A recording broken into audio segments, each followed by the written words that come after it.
Behind the smiling face of the stock market hides a silent fear. They say tariffs are coming down, but is this the beginning of recovery? Or just the calm before the storm? The president speaks of peace, but the Fed remains hesitant. Investors panic and run to gold. Today, we're not just talking about numbers, charts, or viral headlines. Today, we're opening our eyes to the reality of a world economy at a turning point. And more importantly, we're looking at how you can not just survive it, but thrive in it. Just recently, President Trump announced that tariffs on goods from China might soon be reduced. The stock market loved it. The Dow Jones surged over 1,000 points in a single day. This gave investors a moment of hope that the trade tensions between the two largest economies in the world might be easing. No more trade war. Or so it seems. But what's really happening?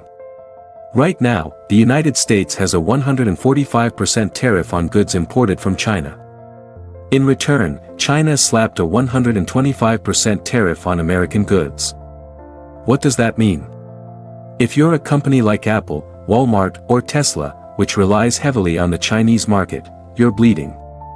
Costs are up, profits are down, and stock prices are taking a hit. Some economists are warning, this could trigger a recession in the U.S. economy. From the White House, though, the story is different. They're saying, be patient. This is all part of a long-term strategy, one that aims to negotiate more favorable trade deals for America. When will that happen? No one knows. But for the first time, the president said this, a 145% tariff is very high. It won't stay that high. It will come down substantially. It won't be zero. It used to be zero, but not anymore. Then came a statement from the Treasury Secretary. He reportedly told J.P. Morgan Chase that U.S. China talks were progressing and could lead to de-escalation. That was the spark. That's what sent the stock market surging. But here's the reality, nothing has been finalized yet. Which means volatility isn't going away anytime soon. Now, let's dive deeper. How do tariffs, inflation, and interest rates all connect? And what does the Federal Reserve have to do with all of this? President Trump has repeatedly called for the Fed to cut interest rates. He insists inflation is no longer an issue. But Jerome Powell, chair of the Federal Reserve, disagrees. Powell wants to wait and see what happens with inflation and tariffs. Because if tariffs stay high, business costs rise. And when businesses pay more, they often pass those costs to you, the consumer, through higher prices. That's inflation. So if the Fed cuts rates too early, it might actually make inflation worse. At one point, there were even rumors that Trump wanted to fire Jerome Powell. But legally, that's not easy to do. Eventually, the president said, "I have no intention of firing Jerome Powell." That comment brought a little calm to the markets. But just a little. Meanwhile, something else is rising, and fast, gold. Gold prices are breaking record after record. So why are investors buying gold? Because they're scared. When investors fear inflation, fear recession, or fear the dollar weakening, they turn to gold. Not to get rich quick, but to preserve value. Gold has been a store of value for thousands of years. It can't be printed. It doesn't rely on central banks. It doesn't play by political rules. But should we panic? Should we run from stocks? Not so fast. This is where a smart investor mindset is tested. History has proven markets go up and down. In the past 100 years, we've seen 25 bear markets. But we've also seen recoveries, growth, resilience.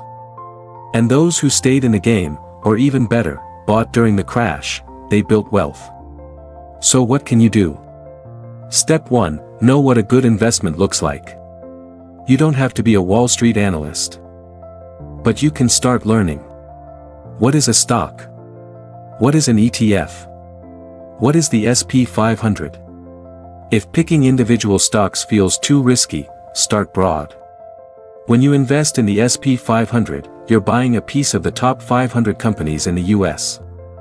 But remember, long-term thinking is key. Not 1 month. Not 6 months. Not even 1 year. We're talking 5, 10, even 20 years. But to invest, you need one thing many people overlook: money. And to have money to invest, you have to live below your means. Yes, it's hard. Yes, inflation is still high. Yes, it's tough out there. But building wealth isn't easy. It takes discipline. Start by saving a portion of your income for emergencies. Then start investing the rest. Don't spend every dollar you earn. Let some of those dollars work for you. And when the market drops, when bad news hits, don't panic. Understand this: when prices fall, it's called a discount. Imagine being able to buy some of the best companies in the world, ones you believe in, for 30%, 40%, even 50% off. Most people run away when the market crashes. But that's when real opportunities are born. I'm not a fortune teller. I'm not a licensed financial advisor. I'm just someone who believes that financial literacy is your greatest weapon in an uncertain world. We don't know exactly when the next crisis will hit, but we do know it will come. The only question is, will you be a victim or a victor?